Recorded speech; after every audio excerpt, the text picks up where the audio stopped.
পূর্ণিমার চাঁদের চাইতে শশীর চেয়ে যদি তুমি সুন্দরী না হও, অধিক সুন্দর না হও, তোমার উপর 3 তালাক। এখন বলেন তো দেখি, রাসূলুল্লাহ সাল্লাল্লাহু আলাইহি সাল্লামের এক বাণী আছে, সালাসুন জিদ্দুহুন্না জিদ্দুন ওয়া হাজলুহুন্না জিদ্দুন। 3টি বিষয় এমন আছে, কেউ যদি সিরিয়াসলি বলে সেটাও সিরিয়াস ধরা হবে, কেউ ফান করে বললেও সিরিয়াস ধরা হবে। কেউ যদি ওটা ঠাট্টা করেও বলে, এমনি এমনিও বলে, তারপরেও এটা কি হবে, বাস্তবায়িত হবে, সিরিয়াসলি না হবে। বিধান এটাই। একটা হলো আর নিকাহ, বিয়ে শাদী। এক মজলিসের ভিতরে বসা আছে, মনে করেন, তো বললো যে আমি আপনার মেয়েকে বিয়ে করতে চাই। উনি ঠাট্টা করে বললেন, হ্যাঁ ঠিক আছে, নিয়ে যান, বিয়ে দিয়ে দিলাম। উপস্থিত কিছু লোকজন আছে, বিয়ে শাদী হয়েছে না হয়নি? বলেন না কেন? অনেক সময় ঠাট্টা করে বন্ধু বান্ধবীদের ভিতরে, বিশেষ করে কো এডুকেশনের ভিতরে এই সমস্ত ঠাট্টা বিদ্রুপ মজাক, এটা একটা খেলায় পরিণত হয়েছে। হ্যাঁ, আয় আমি কিন্তু তোর বিয়ে করলাম, হোক যা বিয়ে বললাম, তুই কি করবি? বলতেছে ঠাট্টা করে, দুইজনই ঠাট্টা করে বলছে, কিন্তু বিয়ে শাদী হয়ে গেছে না হয় নাই?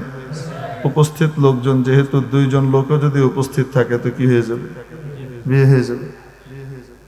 হ্যাঁ, মোহর কিভাবে দিতে হবে সেটার জন্য মোহরের মিছিল ফয়সালা দেওয়া আছে। মোহর পরের বিষয়।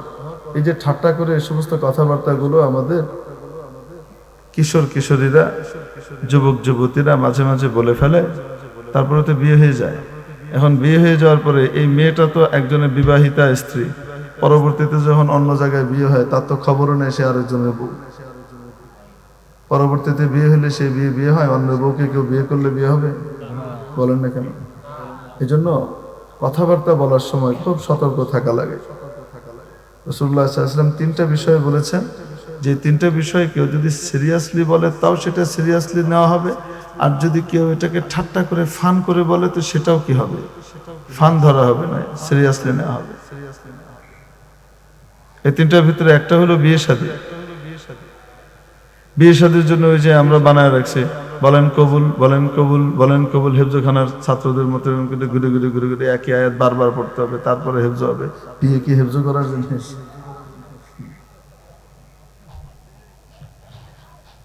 হিজাব কবুল, আপনি যখন, এটা একটা চুক্তি, আপনি যখন কোনো দোকানদারের কাছ থেকে দোকান কি করেন, জিনিস কিনেন, হ্যাঁ, তো কেনার সময় আপনি বললেন এটা কত টাকা,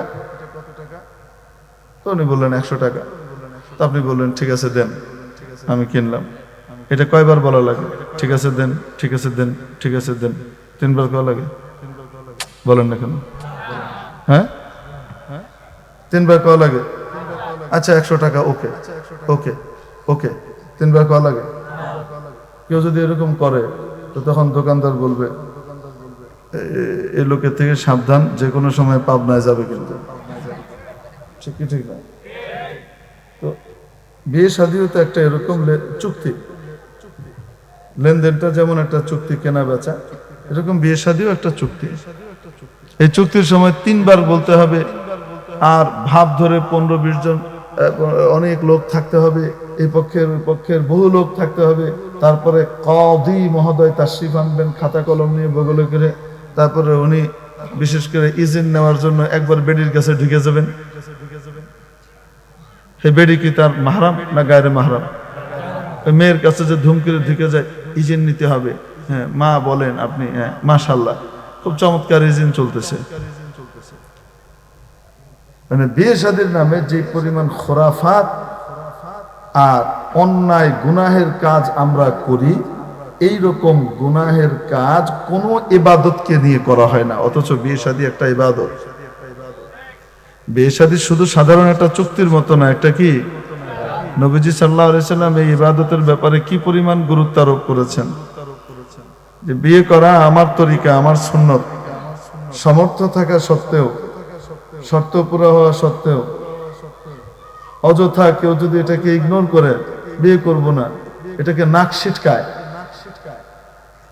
ফামান রাগিবা আন সুন্নতি, বিয়ে শাদীর ব্যাপারে কেউ যদি নাক ছিটকায়, ফালাইসা মিন্নি, সে আমার উম্মতের অন্তর্ভুক্তই না। কত কঠিন জিনিস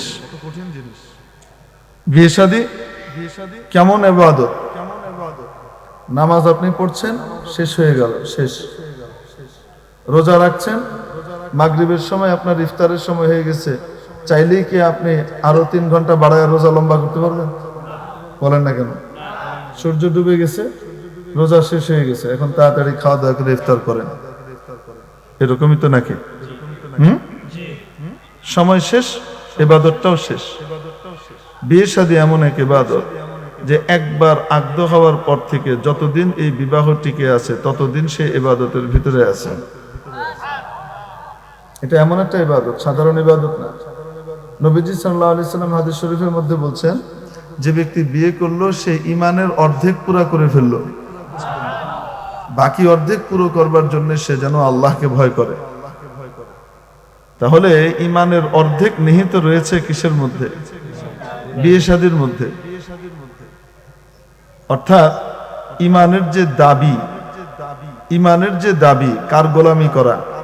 প্রতিটা ক্ষেত্রে আল্লাহর গোলামি করা, একজন দায়িত্বশীল মানুষ হওয়া, এটা হলো ঈমানের দাবি। এই ঈমানের দাবি পুরা করতে হলে অর্ধেক পুরা হয়ে যায় বিয়ে শাদীর মাধ্যমে। সুবহানাল্লাহ না বলে? এটা এত বড় একটা ইবাদত। মসজিদে নামাজ চলতেছে, হ্যাঁ, ইবাদত না? নামাজের ভিতরে যদি, মসজিদের ভিতরে যদি কেউ তখন কি করে, ঢোল তবলা নিয়ে যায়, বাজনা বাজানোর জন্য নিয়ে যায়, হ্যাঁ, ওই সময় কনসার্টের নর্তকীদেরকে আহ্বান করে, আসেন নামাজ চলতেছে, একটু ইবাদতের সাথে আপনি একটু আমাদের ইবাদতের ভিতরে মনোরঞ্জন করে দেন। মসজিদের ভিতরে একটু নাচ গান শুরু হয়। যে ডাইন হাতে রমজান মাসে দাঁড়ায় দাঁড়ায় সবার সামনে মদ খায়, হেউ লাঠি নিয়ে রামদা লই আইব, কোফায় মাথা আলাদা আলাদা করে আলবা। শুধু তাই না, মসজিদের বাইরে মিউজিক খুব জোরে যদি কেউ বাজায় যখন নামাজ চলতেছে, যে নামাজ পড়ে না এরকম মুসলমানও এটা সহ্য করে না। বলেন না কেন? অথচ বিয়ের ইবাদত, এই ইবাদতটা যেন ইবাদত না থাকে, এটা যেন শয়তানের কবলে চলে যায় পরিপূর্ণ।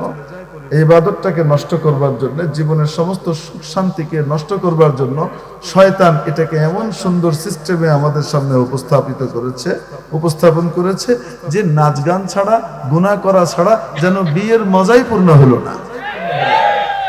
হিন্দুদের মতো হলুদ বাটা, মরিচ বাটা, রসুন বাটা, পেঁয়াজ বাটা, এগুলা ডলাডলি ঠেলাঠেলি, এগুলা না হলে বিয়ে যেন হলো না। আসতে বলেন, এটা আমাদের দেশে এখন হয়েছে না হয় নাই? যেই পরিমাণ কোরআন থেকে দূরে যাব, সুন্নাহ থেকে দূরে যাব, আল্লাহ আল্লাহ রসুল থেকে দূরে সরব, ওই পরিমাণ মায়ের প্রতিটা ধাপে ধাপে ক্ষেত্রে জায়গায় জায়গায় আমাদের উপরে আসবে। এটা বাবা আলাদা। তো সিরিয়াসলি বললেও এটা সিরিয়াস ধরা হবে, আর ঠাট্টা করে বললে, ফান করে বললেও এটা কি ধরা হবে? সিরিয়াস ধরা হবে। সালাতুন জিদ্দুহুন্না জিদ্দুন ওয়া হাজলুহুন্না জিদ্দুন, তিনটা বিষয় এরকম। তার ভিতরে 1 নম্বর হলো আর নিকাহ, বিয়ে শাদী। বিয়ে শাদী কিভাবে হয় বললাম তো, দেখলাম তো, খুব সহজ জিনিস। একজন প্রস্তাব দিয়েছে, আরেকজন কি করেছে? কবুল করেছে, একসেপ্ট করেছে। উপস্থিত 2 জন পুরুষ, সাবালক পুরুষ, সুস্থ মস্তিষ্কের পুরুষ, অথবা একজন পুরুষ 2 জন মহিলা উপস্থিত আছে, বিয়ে হয়ে গেছে। বুঝতে পারি নাই? 2 নম্বর হলো তালাক।